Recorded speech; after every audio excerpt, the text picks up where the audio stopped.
Olá, queridos, a graça e a paz do nosso Senhor Jesus Cristo. Hebreus 13, do 5 ao 6. Sejam vossos costumes sem avareza, contentando-vos com o que tendes, porque ele diz: não te deixarei, nem te desampararei. E assim com confiança ousemos dizer: o Senhor é o meu ajudador e não temerei o que possa me fazer o homem. Agora quero ler o profeta Isaías, capítulo 49, do 15 ao 16. Porventura pode uma mulher esquecer-se tanto de seu filho que cria, que não se compadeça dele, do filho do seu ventre? Mas ainda que esta se esquecesse dele, contudo eu não me esquecerei de ti. Eis que nas palmas das minhas mãos eu te gravei. Os teus muros estão continuamente diante de mim. Nos dias do profeta Isaías, o povo de Israel estava também vivendo um tempo de deserto, de muitas dificuldades. Entretanto, mesmo sendo muito querido por Deus, os israelitas tinham escolhido andar sozinhos, independentes de Deus. E isto é perigoso para qualquer povo viver sem Deus. As consequências são sempre penosas, não tenho dúvidas nenhuma. Israel dizia: o Senhor nos abandonou, Deus nos esqueceu, mas Deus não os esqueceu e também não nos esquece. Ele fez cada parte de nosso corpo e nos viu antes mesmo do nosso nascimento, como escreve Davi, o servo do Senhor. Deus disse a Israel e também a nós: eu nunca os deixarei, jamais os abandonarei. Hebreus 13, 5. Eu me deito e durmo e torno a acordar, porque o Senhor que me sustém. Não me assustam os milhares que me cercam. Levanta-te, Senhor, salva-me, meu Deus. Disse Davi no Salmo 3, do 5 ao 7. Davi sabia que podia contar sempre com a ajuda do seu Senhor. É muito bom poder contar com uma promessa assim, não é mesmo, queridos? Mas estamos vivendo num mundo em que o amor por Deus se esfria diariamente, assiduamente, devido às maldades humanas. Observe as palavras de Jesus: e por se multiplicar a iniquidade, o amor de muitos esfriará. Mateus 24, 12. Porém, em Mateus 28, 20, Jesus disse: eis que eu estou convosco até a consumação dos séculos. Então, para você que obedece a Deus, segue sua palavra, é fiel ao Senhor, a promessa de Deus é clara. Você não está e nunca estará sozinho. Moisés já estava com seus dias contados para partir para o Senhor, e na mensagem de despedida garantiu algo àqueles que fossem fiéis ao Senhor, de que eles não estariam sozinhos, com estas palavras: esforçai-vos e animai-vos, não temais nem vos espanteis diante deles, porque o Senhor teu Deus é o que vai contigo, não te desamparará. Deuteronômio 31:6. Então, de fato, Deus nunca abandona os seus verdadeiros seguidores. Josué experimentou esta promessa e foi participante da bênção do Senhor. A Josué, Deus ordena: seja forte e corajoso, não fique desanimado, nem tenha medo, e promete: porque eu, Senhor, seu Deus, estarei com você em qualquer lugar, por onde quer que for. Josué 1:9. Como é animador e inspirador para nós vermos pessoas apegadas a Deus e que demonstram ser dependente dele em tudo. Quero compartilhar um pedido feito a Deus por um personagem no livro de Crônicas, mas antes é importante passar uma informação para você que ama, aprecia ler as Escrituras Sagradas. São 2 livros de crônicas. No hebraico, crônicas são chamados de as palavras dos dias ou os acontecimentos das monarquias. A palavra crônicas deriva do grego cronos, que significa tempo. Então, o cronista registra a história do povo de Israel na monarquia, mas também o autor destaca os acontecimentos ligados à Arca da Aliança e ao templo construído por Salomão. A tradição judaica considera o escriba e sacerdote Esdra como o autor dos livros de crônicas. Pelo menos 2 fatores tornam possível esta identificação. O livro foi escrito depois do exílio babilônico dos judeus, próximo à época do ministério de Esdras. Muitas passagens em crônicas compartilham das preocupações sacerdotais de Esdras. Os versos finais de 2 Crônicas indicam que o livro foi escrito após a libertação dos exilados da Babilônia em 538 a.C. Agora, uma coisa é certa: 2 versículos trazem uma história fantástica neste livro. Em 1 Crônicas 4, 9, 10 traz este relato. Fala de um homem chamado Jabes ou Jabez.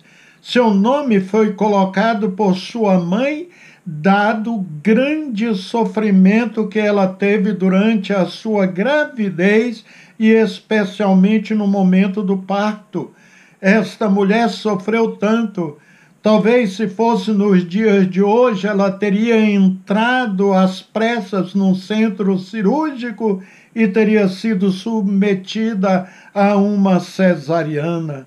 Bem, felizmente ele nasceu de parto normal, em mãos de parteiras, mas sua mãe, ao tomá-lo nos braços, deu a ele o nome de maldição, um nome bem estranho, pois Jabez significa seco, sequidão, que causa muita dor, motivo da minha dor, causador de sofrimento e luto.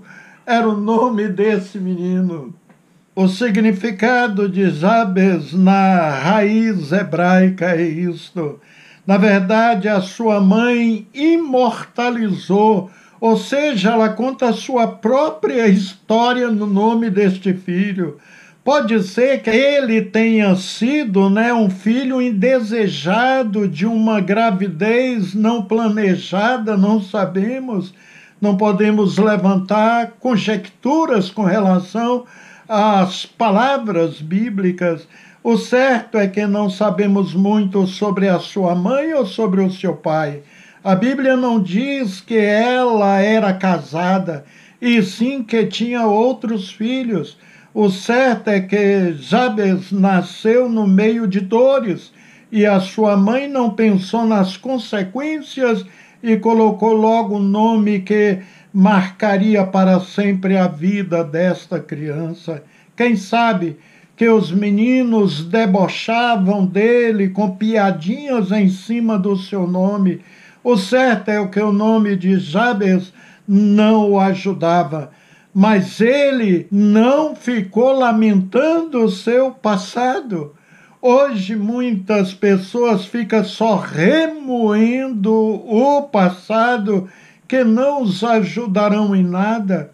O que passou não tem como voltar ou remediar.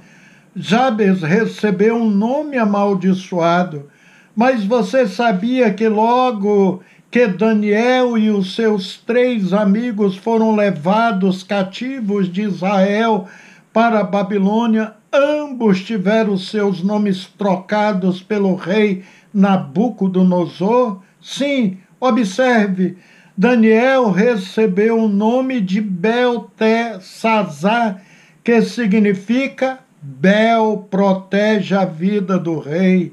O nome de Daniel, queridos, era o nome do Deus de Nabucodonosor, um Deus pagão. E o próprio Nabucodonosor falou que deu um nome a Daniel, o nome do seu Deus. Isso mudou alguma coisa na vida deste homem de Deus? Claro que não. O importante era ele diante de Deus. O nome era apenas, queridos irmãos, algo para satisfazer os caprichos de Nabucodonosor, ou então para tentar oprimir os israelitas cativos, mas Deus transformou tudo em bênção. Todos conhecem a belíssima história durante os reinados de Nabucodonosor, de Dario e Ciro, 3 reis que foram abençoados com a vida deste homem. Leia depois os 12 capítulos do livro de Daniel e com certeza você verá o quanto este homem era íntimo de Deus. E um dos 3 amigos de Daniel, Azarias, que no hebraico seu nome significa quem Deus ajudou, ou Deus é a minha força, agora o rei Nabucodonosor o chama de Abednego, que significa servo do Deus Nabu, o Deus da Babilônia. Terrível isso, não é mesmo? Mas isso não atrapalhou em nada para que Jesus Cristo estivesse com ele na fornalha ardente e com seus 2 amigos, aleluias. Queridos, então sabe o que Jabes fez quando já estava jovem, sabedor que havia herdado o nome de maldição? Diz a Bíblia que ele invocou o nome do Deus de Israel e disse: se me abençoares muitíssimo e meus termos ampliares, e a tua mão for comigo, fizeres que do mal não seja aflito.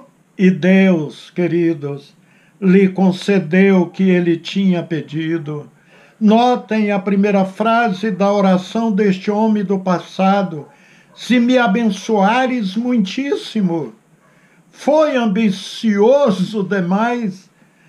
Sem dúvidas, foi uma oração ousada e que Deus atendeu plenamente.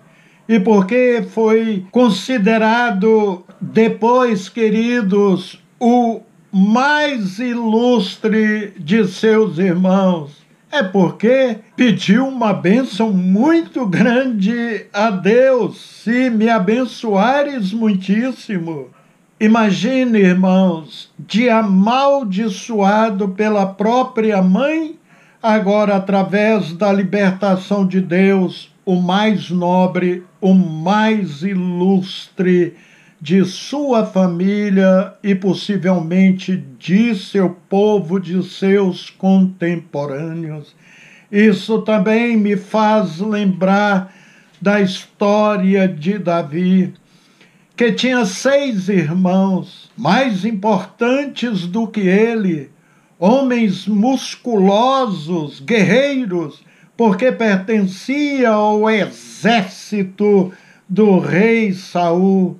E Davi, um jovem frágil, possivelmente não tinha musculatura nenhuma, era obrigado a cuidar do pequeno rebanho de ovelhas de seu pai Jessé, porque era o caçula, não servia o exército, mas Deus o escolheu, o fez grande, fez maior do que os seus irmãos, o colocou como monarca em Israel, e Davi se tornou, sem dúvidas alguma, o segundo maior rei de Israel, porque o seu filho Salomão sobrepujou em tudo no que se refere à sabedoria e a patrimônio. Pedir para ser abençoado é desejar as bênçãos espirituais. É preciso pedir as bênçãos de Deus, queridos. Quantas vezes deixamos de receber simplesmente porque não pedimos? Jabes provavelmente viveu no tempo dos juízes, no ano 1200 e 1020 antes de Cristo, e neste tempo Deus havia dado muitas terras, mas poucas eram conquistadas. Então observe que ele pediu que Deus alargasse suas fronteiras, ou seja, alargamento de território, alargar a tenda, queria terras, estava pedindo patrimônio mesmo. E o outro pedido que ele fez foi esse: a tua mão seja comigo. Jó nos ensina que se Deus soltasse sua mão, com certeza o seu fim seria terrível. Jó 6:9.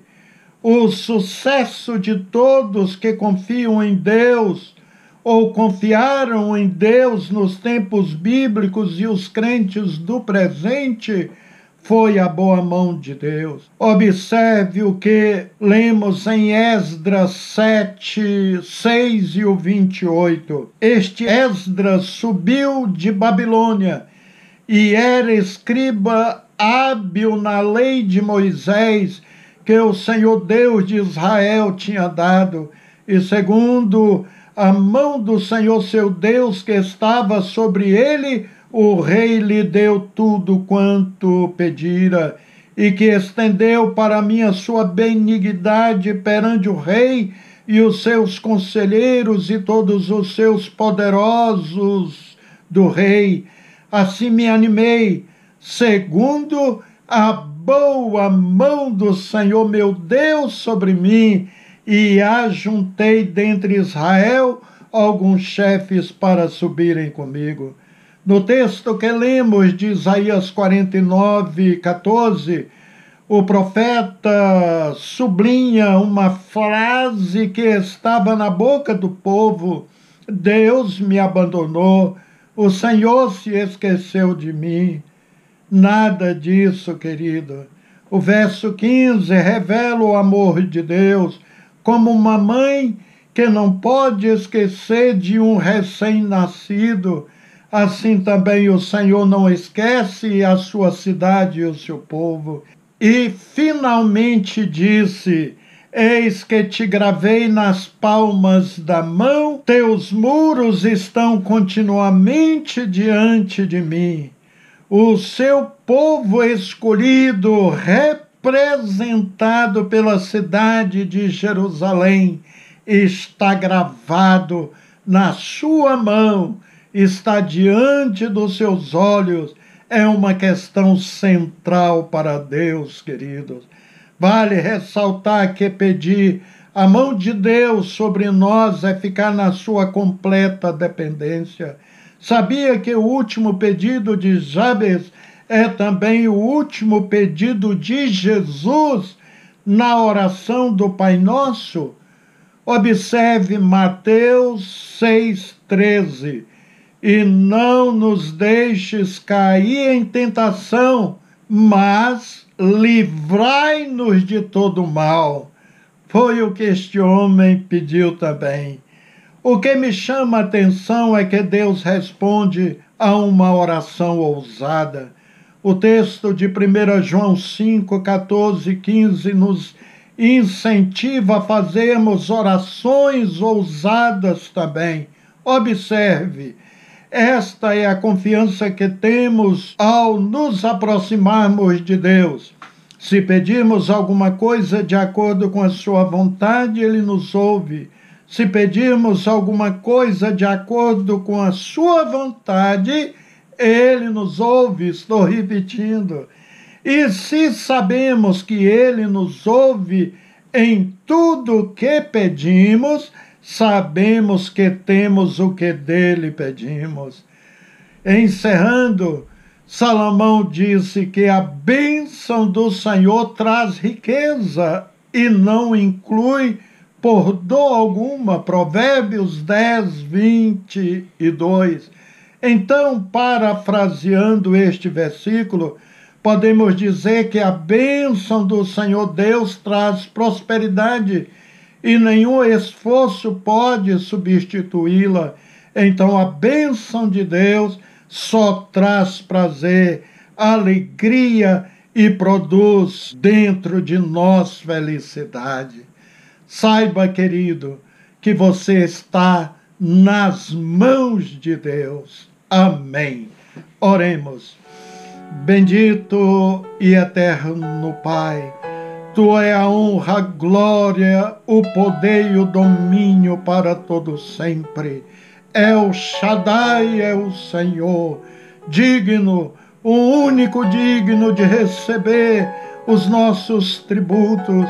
Portanto, nos curvamos ante o Teu trono, Senhor, ante a Tua face, para dizer que o Senhor é nosso Deus, que nós o amamos e é prazeroso Te servir na terra. Pai querido, muito obrigado pela boa mão do Senhor que está sobre nós. Por isso, somos protegidos, somos cuidados e guardados pelo Senhor. Obrigado porque temos vitória sobre as hostes do mal, sobre as forças de Satanás, pelo poder que há no sangue de Jesus Cristo. Em nome de Jesus. Amém. Queridos, um abraço fraterno. Deus os abençoa ricamente.